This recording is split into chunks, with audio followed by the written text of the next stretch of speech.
What's up, guys? Jason here, and you're watching Maine Freshwater Exploration Going Deep. Last weekend at the International Seaplane Fly-In up to Moosehead Lake, there was a plane crash out on the water. Thankfully, and I can't stress that enough, thankfully the pilot was able to escape the plane and was rescued by a boater that was nearby. Subsequently, the plane sank to the bottom of the lake. Later that afternoon, I was contacted by the guys that were organizing the recovery. They had coordinates for where the plane was supposed to be, but we wanted to confirm its location, have a look at how the plane was sitting on the bottom and what condition the plane was in. Reported to be in about 90 feet of water, but of course we weren't exactly sure. There's really only one way to go find out. So the following day, Sunday, as the seaplane flying was winding down, I got the phone call and I headed up to Greenville.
So mission accomplished. Was pretty pleased. We was able to find the plane and get a good look at it. They had hired Greg Canders to come in and dive on the plane and attach airbags and to do the recovery from there. So, was happy to play that part. I really thought that I was all set and was waiting to just get word from the guys or see on the news or whatever else that the plane had been recovered. So it was Tuesday, was going to be their first day of recovering the plane. That was when we had a good weather window starting. And was waiting to hear from him throughout the day, and later that afternoon I actually got a message from one of the guys and asking if I was available for the next day. We got on a phone call later on the afternoon, and they invited me back out and help out if I could with the recovery and be able to do some videoing of Greg down underwater and kind of keep an eye on him while he was down there. Not that he needs me to. The man's been doing it a long time. But, just kind of get a behind-the-scenes look at that plane coming up. And the following morning, I was on my way to Greenville again.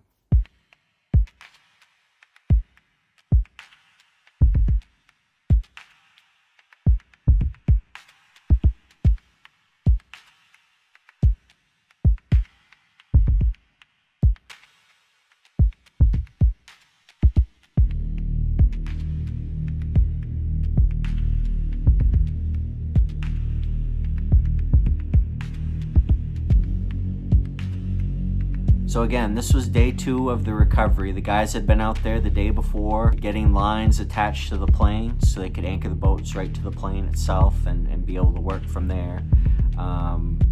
Greg had already made dives on the plane. He'd done some work, got a few airbags on there and airlines down there, and really was close, but you can only dive down there a few minutes at a time, a few times over the course of the day. So the effort had spilled over into the following day. So the first thing we did is when we got out there, I sent my drone right down. I had Greg come over with me, and he kind of directed me around to look at different things around the area that he was working, so it would be fresh in his mind. What he needed to do, what moves he needed to make, just to try to give him an idea, a plan going in, and not trying to figure it out necessarily on the fly while he's down there. He can kind of have an idea of where things were at and what he needed to do.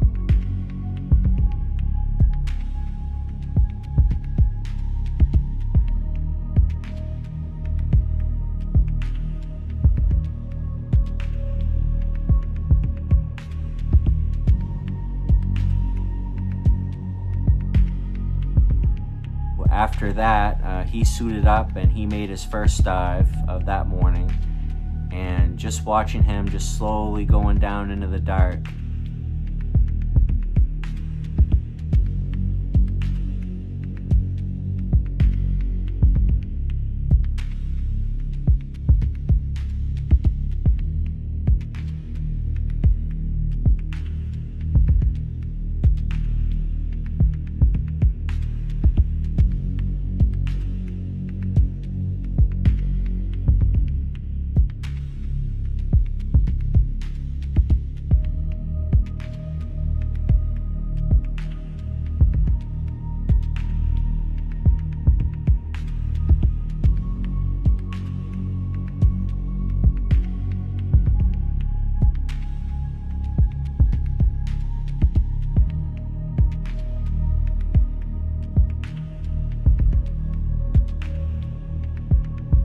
seeing the plane down there and then seeing somebody on the plane down there working and doing stuff is just surreal.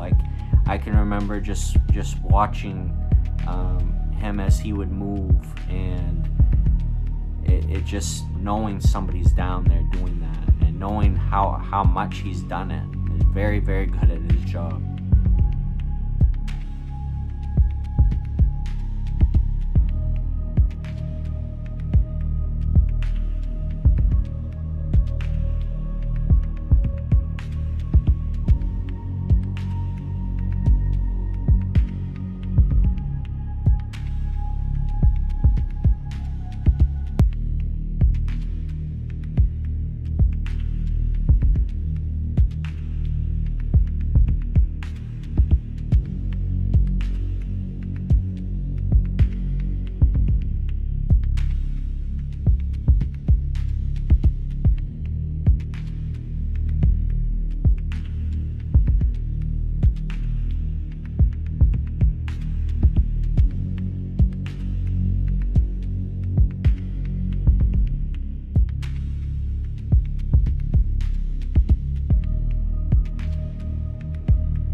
stayed right with him, watched him, securing lines and airbags and moving a couple things around. We had worked out he was going to give a signal when he wanted us to turn the air on, which you'll see him do. And once things were positioned, he gave me the cut it sign, and then he headed back up to the surface.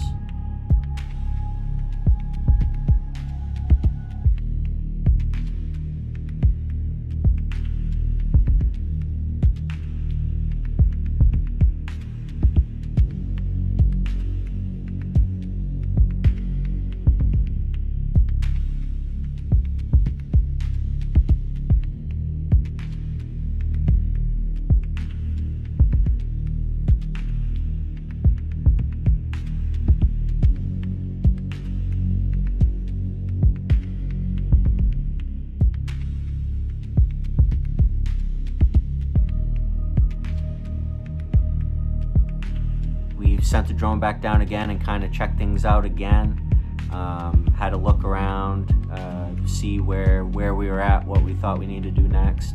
It was decided he was going to add another bag to the other engine hub. With him being down there and the plane settling a little bit more in that silty bottom, more of that hub was exposed, so he was going to add another bag to that hub, and we were going to put the air to the bags and get the plane heading up to the surface.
So once Greg had come back up from his second dive, I sent the drone back down again, and this time I was going to watch the airbags to make sure that the bags were filling and just keep an eye on what was happening as we were inflating the bags.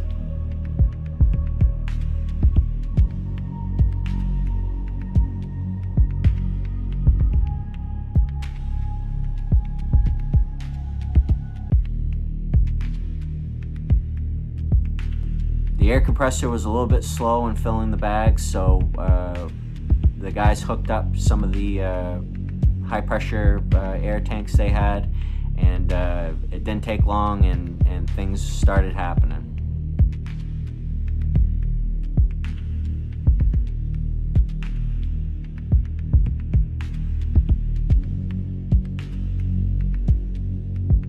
So as the bags started to inflate, you could see the silt from the bottom starting to get stirred up as the plane started to move.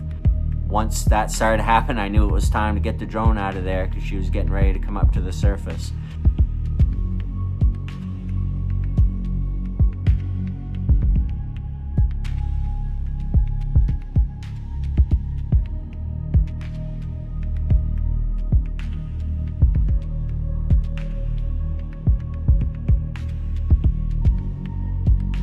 it comes, guys.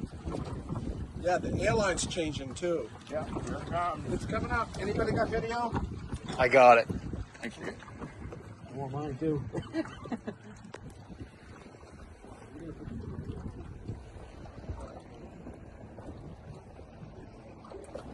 We're coming about. Hey, baby!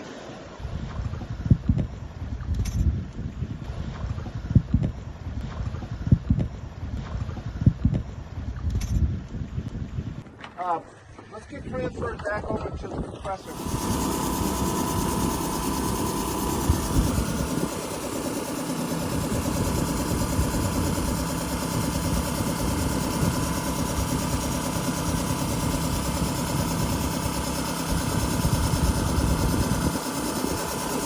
It's another day going up a plane.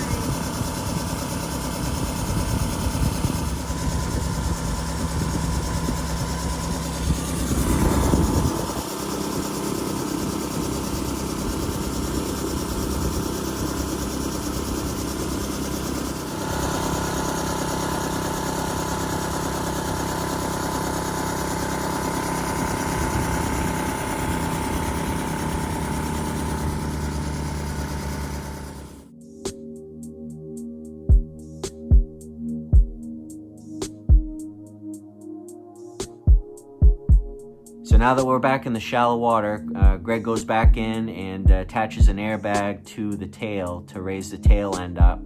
Plane was sitting and being towed through the water, nose up, with airbags on both of the engine hubs.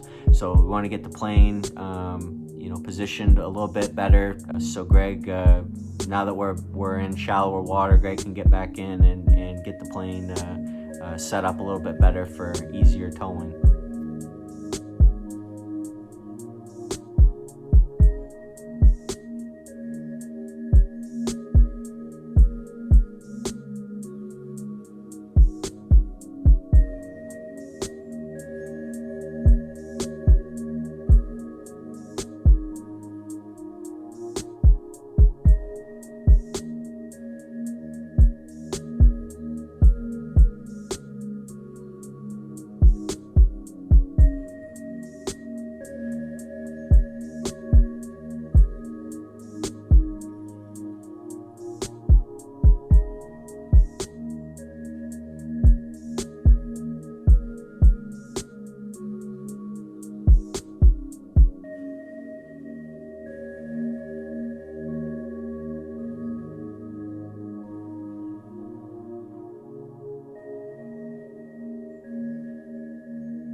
Thanks, guys. Thank you guys for watching the video. This is by far one of the most unique projects I've worked on since I've started doing my underwater videos. And again, I said it right at the beginning of the video, and I'll say it again. I'm very thankful the pilot survived the crash. The tone and the recovery could have been extremely different, and I'm definitely glad for him and his family and friends. Certainly that it wasn't that way. Obviously ashamed to see the plane in that condition, but hey, that's how it goes sometimes. I want to say a huge thank you and an awesome job to the whole team. Greg, all the guys that were involved did an awesome job getting that plane taken care of. I actually, when the video ended, I had to head out. I actually had a video presentation in Brewer that I was doing that evening, so I had to head right out and get back home for a few minutes so I could get my stuff and then head to Brewer to do a presentation. So the guys towed the plane down the lake at 1 to 1.5 miles an hour. I think it was around 2 when I left Greenville. So they made it most of the way back to Greenville, and then the following day, Thursday, is when they pulled the plane out of the lake. I've got a few pictures that Greg actually sent me from that moment. I certainly learned a lot. I'm glad that we were able to make it happen. For me personally, I'd never been part of a recovery. I had a vague idea of how it worked, but it's certainly a lot different when you're seeing it firsthand. And over the years, I know Greg's done recoveries for snowmobiles, four-wheelers, things like that for people that I know and people that I know of. And this wasn't even, I can think of two real quick, right offhand, under the ice that were deeper recoveries than this plane was. And it just amazes me, this work that Greg does. And I certainly have a lot of respect for him and others that do the diving like this. It's just amazing. It was incredible to watch, and I appreciated having the opportunity to be able to help and participate. I hope you guys enjoyed it too. Thanks again, guys, for watching the video. Don't forget to like, share, and subscribe to the channel. I really appreciate you guys' support, and we'll see you on the next video.